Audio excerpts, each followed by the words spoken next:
కుంభాకార దర్పణంతో కాంతి పరావర్తనం. కుంభాకార దర్పణంతో కాంతి ఏ విధంగా పరావర్తనం చెందుతుంది, కుంభాకార దర్పణం పైన ఆ దర్పణానికి సంబంధించిన మనం నాభిని ఏ విధంగా గుర్తిస్తాము అనేది ఈ టాపిక్లో మనం చూద్దాం. కుంభాకార దర్పణం, ఒక కుంభాకార దర్పణాన్ని మనం ఇలా తీసుకుందాం.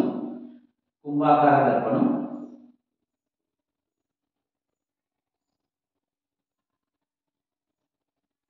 కుంభాకార దర్పణం యొక్క ధ్రువం P.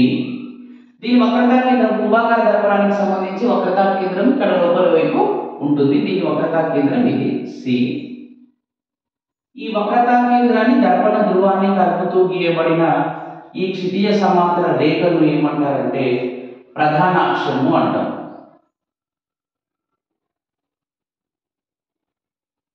ప్రిన్సిపల్ యాక్సిస్ అని అంటాం. ఇప్పుడు మనము ఈ కుంభాకార దర్పణానికి సంబంధించిన లంబాలను మనం ముందు గుర్తించుకున్నాం. కుంభాకార దర్పణానికి సంబంధించిన లంబం వక్రతా కేంద్రం నుంచి దర్పణం వైపు గీయబడిన ఈ రేఖను ఏమంటారంటే లంబము అంటారు. ఇది లంబం, ఇది లంబం.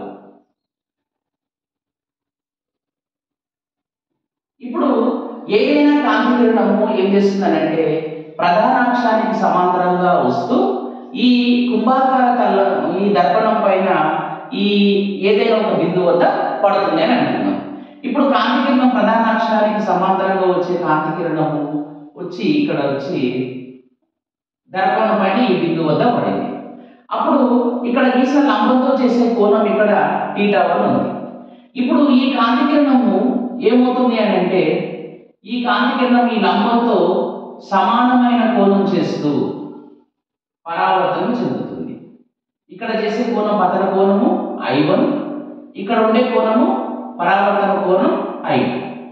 అంటే మనకు ఫెర్మాట్ సూత్రం ప్రకారం ఏముంది అని అంటే కాంతి తక్కువ సమయాలలో ప్రయాణించే మార్గాలను ఎంపిక చేసుకొని ప్రయాణిస్తుంది అనే సూత్రం ప్రకారం మనకి ఇక్కడ పతన కోణ విలువ పరావర్తన కోణ విలువ సమానంగా ఉంటుంది.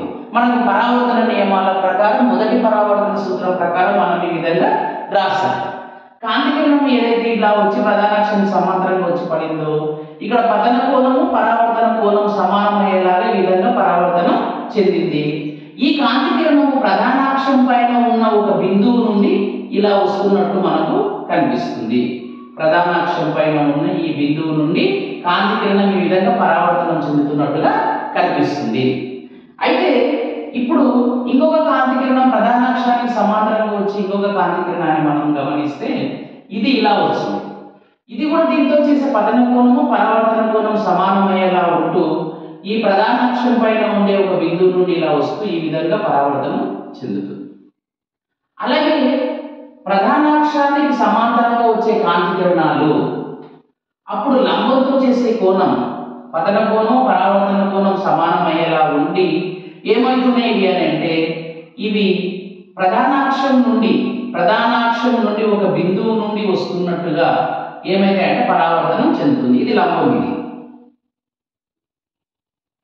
ఈ విధంగా కాంతి కిరణాలు ప్రధానాక్షానికి సమాంతరంగా వచ్చే కాంతి కిరణాలు కుంభాకార దర్పణం యొక్క ఏ బిందువు నుండి అయితే విముఖీకరణ చెందుతున్నట్టు కనిపిస్తున్నాయో ఆ బిందువుని ఏమంటారంటే ఈ దర్పణానికి సంబంధించిన నాభి లేదా ప్రధాన నాభి అని అంటాం. ఇంకొక కాంతి కిరణం ఈ విధంగా వచ్చింది. ఇంకొక కాంతి కిరణం ప్రధాన అక్షానికి సమాంతరంగా వచ్చింది ఒక కాంతి కిరణం. ఈ కాంతి కిరణం ప్రధాన నాభి గుండా వస్తూ ఈ విధంగా పరావర్తనం చెందుతుంది. ఈ విధంగా పరావర్తనం చెందిన పరావర్తన కిరణాలు విముఖీకరణ చెందుతున్నాయి.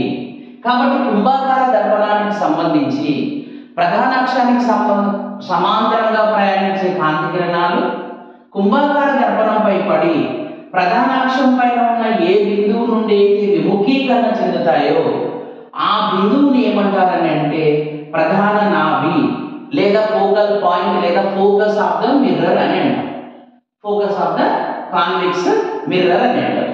దీన్ని F అనే అక్షరం చేత సూచిస్తాము.